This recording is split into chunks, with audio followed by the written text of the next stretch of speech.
Let's bring him in. Jeff Paterson. Jeff, what's the best costume? Could be Halloween, could be any other occasion that you dressed up. Best costume that Jeff Paterson has ever put together? Easy one for me. One of my early years out at UBC, I had always wanted to go to a Halloween party as a ghost, right? Like just the sheet and the two eye holes. That is it. Like you can't get any more basic, more simple. But I had waited for this opportunity. And so here was my big chance. It was a frat party, Saturday night, all fired up. I get there. I don't even cross the threshold of the door at the fraternity house. And some guy that's well into it ahead of me grabs the eye holes and yanks down and rips the sheet. And for the rest of the party, I was a guy in shorts and a t-shirt, even though it was Halloween. And so then you're stuck, what are you? Well, I was a ghost. It was great for like 15 minutes. And then some guy ruined it for me. But yes, loved my ghost costume, as short-lived as it was. That's amazing. That's amazing. We'll bring it back one day, Jeff, and we won't rip out your eye holes. Jeff, let's talk about this team that has been ripping out the eye holes of teams all over the East over the past week and a half.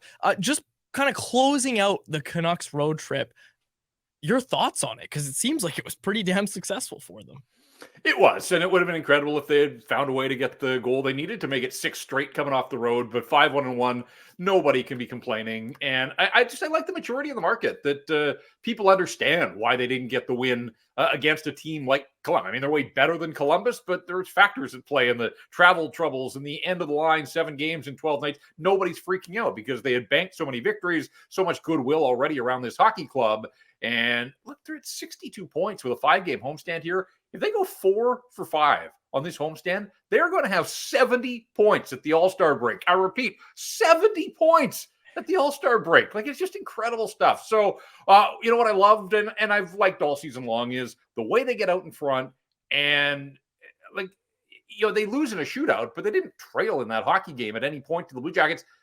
Since the game, I guess the Rangers game, they trailed for 53 seconds. Rangers opened the scoring on that power play when they zipped it all around, and then the Canucks responded.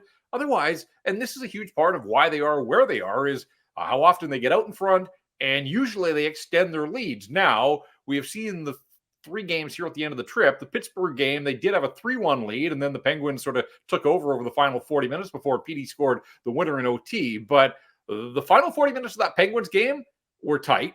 The Buffalo game, obviously, start to finish in a 1-0 game. That was tight in Columbus yesterday. So I don't know if that speaks to fatigue, if that is other teams are finding ways to slow the Canucks down, or it speaks to the fact that outside the Lotto line, they're not getting a ton of production from anybody else and the power play and all those types of things. But, in some ways, I think that's a good thing, too, that as much fun as it is to win 8-1 and 10-1 and 6-3, there is value in having to grind out some of these wins and win when you're not at your best. And they did that in Buffalo. Unfortunately, they weren't able to do that against the Blue Jackets. And that's saying something considering they got that overtime power play that didn't last very long. But I thought, even at the end of the trip, I thought, all right, here was their opportunity. The power play is going to put the hammer down and they're going to get out nationwide with a victory. Alas, it wasn't to be. J-Pat, what are your thoughts on Carson Soucy this year? Because he's somebody that I look at as sort of flying under the radar a little bit as far as players who've really impressed me, just especially over the last road trip. He's managed the puck and made a lot of simple plays that when the Canucks originally signed him, I wasn't sure watching the video of him in Seattle that he'd be able to consistently execute. And I think he's had a really successful start to his Canucks tenure. What are your thoughts? Yeah, and I think that question was there, wasn't it? At the time they signed him, it was like, all right, manageable contract and not huge term, but is this another case of a guy that was a perfectly slotted third pair guy elsewhere, and the Canucks think that he can take on more? And I think we're still trying to figure that out. I mean, obviously he missed that chunk of games from mid-November until early in the road trip here where he returned. But when you see Ian Cole struggle as he did in Columbus, and Nikita Zadorov kind of being up and down, it places more importance on just getting stability elsewhere in that defense core. Of course, you got it with Quinn Hughes and Philip Hronek for the most part, but then it's, are Soucy and Myers a legit second pair on a competitive team in the National Hockey League?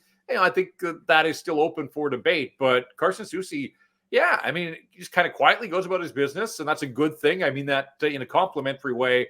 And I still like how disruptive he is at the blue line, denying entries, particularly on the penalty kill. And, it's not a fluke that the penalty kill really has been on the upswing here since he got back in the lineup. And of course, before him, both Bluger and Suter. I mean, it has been some personnel decisions, but also the personnel that's available to the coaching staff. And Carson Soucy, when healthy, is a big part of a Canucks penalty kill that has, gave up one to Columbus yesterday, and the power plays were a push that way. But overall, on the road trip, the penalty kill was really good, and it's going to have to continue to be good as they face more quality opponents over the second half of the season. So I was prepared to give Carson Soucy a little bit of a leash here just to find his footing again when you jump back in after an injury like that, when the rest of the league's at full speed. Sometimes that can be difficult, but I thought it was a pretty seamless entry back into the lineup, and I do think some of that, and Harm, you were around the practices too. He had a bunch of practices there right after Christmas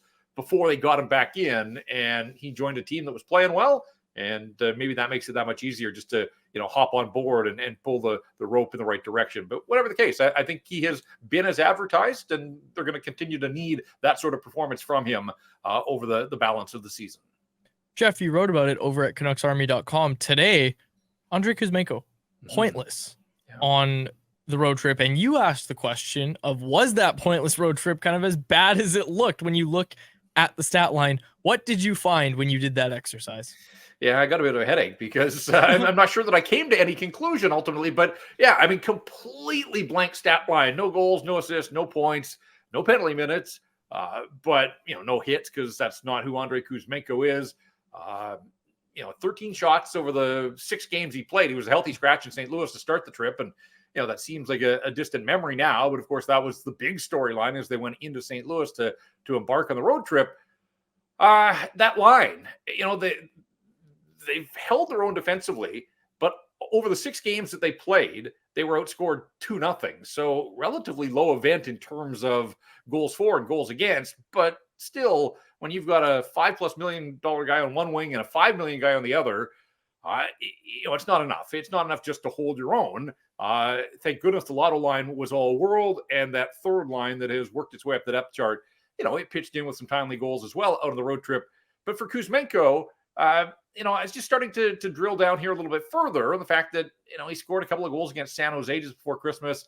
Those are his last points. So he hasn't had a point for the Vancouver Canucks since Christmas. In saying that, yesterday in Columbus, I actually thought he was fairly effective. He drew the penalty that led to the Paterson power play goal in the second period, got an overtime shift, and actually created the only scoring chance and the only shot the Canucks had in OT, and then was the first guy over the boards in the shootout. So where Rick Tocchet has parked him late in hockey games, and he did in Buffalo, and before that in Pittsburgh, although he got some overtime shifts in Pittsburgh as well, you can still see that trust factor isn't there in the tight hockey games, but you just wish that there was some way that he could break open a game, and not just the goal scoring. And I think this is important, guys, the focus is on his goal total because he had the 39 last year and he's not going to get anywhere close to that. But again, I've tried to point this out before, and every game that goes by, it just becomes more astounding. 22 games now without an assist at the NHL level. Like, this is a guy that came from the KHL with some notoriety as a playmaker. He played with Elias Paterson for much of the season. He played on the first unit power play. His last assist was November 15th, the Bo Horvat game at Rogers Arena. So, yes, there was a bit of an uptick in noticing him in Columbus, but that can't be enough. I'm not sure that the conversation has advanced here anywhere from before the road trip. It's still that Rick Tocchet needs more from this guy. That line that he's with Pia Suter and Mikheyev. Mikheyev's gone ice cold on the other side and only hit the post in Buffalo. But for Andrei Kuzmenko, all those questions that we asked before are still there. And beyond no assists since November 15th, his last road goal was, I think, the 6-0 goal in that 10-1 romp. Remember when he hit Kakinen and he showed compassion. That was nice of him. And no Shark did, but that was his last road goal on the 2nd of November. And his last road point came in Montreal on November the 12th. Well, guess what? You don't just play at home and come playoff time. You've got to be able to have the coach's trust to be out there on the road and the matchup game.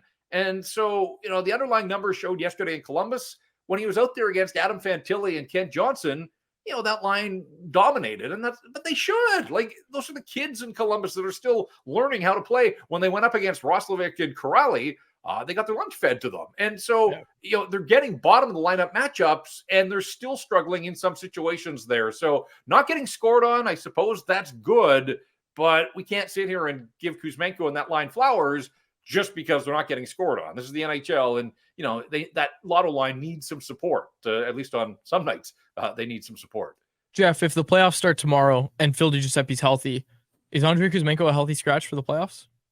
I mean, that opens up a whole nother can of worms and another set of questions, doesn't it? But again, likely to start at home, so maybe Rick Tocchet has the luxury of being able to have him in the lineup and part of that power play unit and spot him. But I think the bigger question is once they get out on the road, because at last check, you play both home and on the road in the playoffs, although the last time they were in the playoffs, it was all in one place in a bubble in Edmonton. But they are going to see conventional playoff hockey this time around.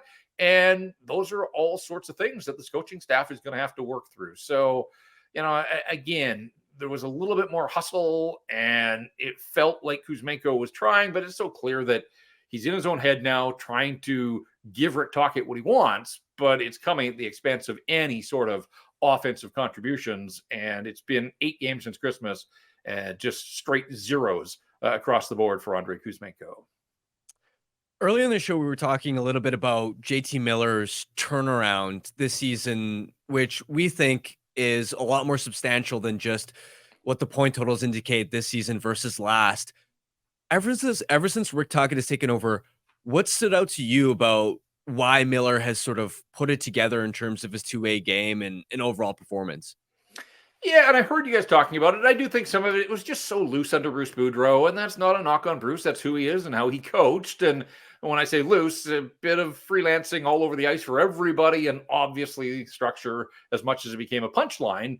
There was a lack of it in the way the Vancouver Canucks played, and JT Miller was certainly guilty of that. You made some great points, though, Harm, about the fact that how often they're leading, and that gives them the luxury of being a little safer with the puck and not having to force things. And JT's talked about that too, that, they get out in front of opponents, the trailing team, the later a game goes, they have to get pucks to the net, right? Like if you're going to tie a game, and we've seen with this Canuck group that their shot totals are low. Like they don't get in the habit of just flinging pucks to the net for something to do. They are looking for grade A looks, and they've had that opportunity because they've been out in front. They open the scoring so often. They extend those leads so often. So I do think a lot of that comes into play. I think there was instant respect for JT Miller. JT was a young kid growing up in the Pittsburgh area. Like he would have watched Rick Tocchet, the player, and understood, the way Rick Tocchet approached the game. And it's still Rick Tocchet now as a coach who has that same view of, just the high intensity and high impact. And we know that JT can be a fiery guy. And so I think there's instant respect there. There's probably a bit of a fear factor. I know there would be for me. I wouldn't want to cross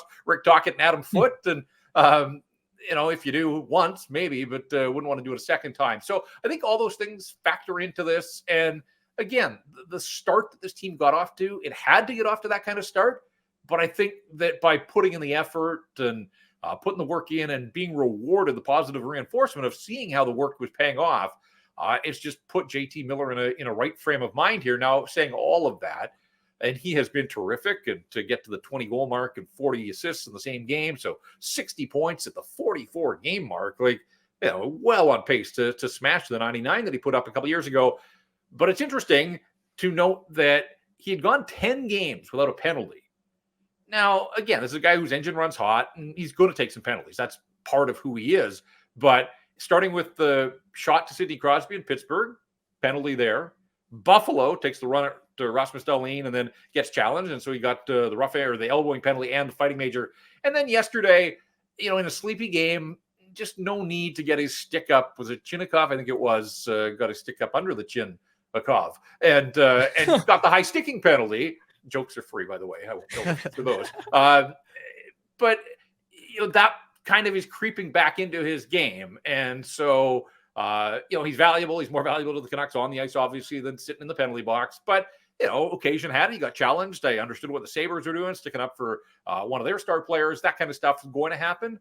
But I just think, I don't want this to become an ongoing trend for JT Miller, is sort of taking the needless penalty, the careless ones. Yesterday, again, just that was preventable. And ultimately, the Blue Jackets did score on that power play. So just something to monitor here, that he had been playing a tidy game and being productive. And for the last 3 at the very least, and maybe some of that's fatigue, mental or physical, whatever the case, spending a little more time in the penalty box than he had of late.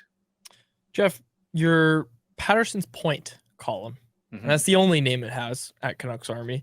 This past weekend, it's clear now that the Vancouver Canucks should go all in this season. Take it away, Jeff. Apparently, it's not clear to a lot of the people in the comments section at Canucks Army. It fostered some debate there and certainly some response, and I appreciate all that. I mean, people have read the piece at the very least and reacted to it, and I mean that's what we're trying to do in this business. But no, the further they go, and this was written obviously on Sunday after the Buffalo game before Columbus. At that point they'd won 5 in a row. They were winning in all sorts of different ways. Lotto line was absolutely on fire.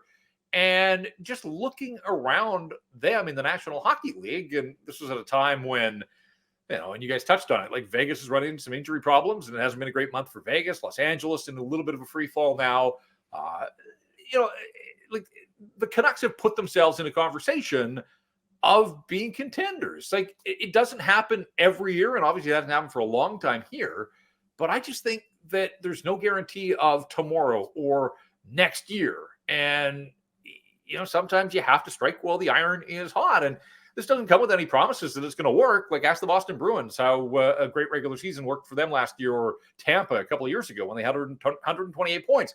But that shouldn't scare the Vancouver Canucks. I think that this management group, and Patrick Allvin's on the record of saying, like, if they keep it up, his job is to insulate this group, to support them, to reward them for their fine play. And I said, and I want to be clear as I say this too, this isn't meant to scare anybody. But you saw what happened with the Calgary Flames and their star players. Like players decide for whatever reason that maybe they don't want to be here. And, the longer it goes with Elias Pettersson giving this market and this team and the fan base some indication that, yeah, he wants to be here. Yeah. There is a world in which he elects to take a 1-year contract and play himself to unrestricted free agency. Quinn Hughes may someday decide that he wants to go play with his brothers in New Jersey or somewhere else. And same with Thatcher Demko. But that's not now. Like in the here and now, these guys are together. They're playing well. They have as much star power. I mean, look who's going to the All-Star game. They've got as much star power as just about anybody in the National Hockey League. And so I don't think these opportunities present themselves. There's no guarantee that it's all going to come this way with all the pending unrestricted free agents that they've got next year. They've got a good group. They've got something good going. To me, I just think they owe it to the players and they owe it to this fan base to step in and take their best swing. They may fall short, but, again, the planets don't always align, and they do sort of feel like they've come together for the Vancouver Canucks this year. Jeff, great stuff as always. We're going to continue that conversation, I think, in our Anyone Else segment. Great stuff as always, Jeff. We really appreciate you taking the time on this Tuesday afternoon. All right, boys. Always fun. Thanks.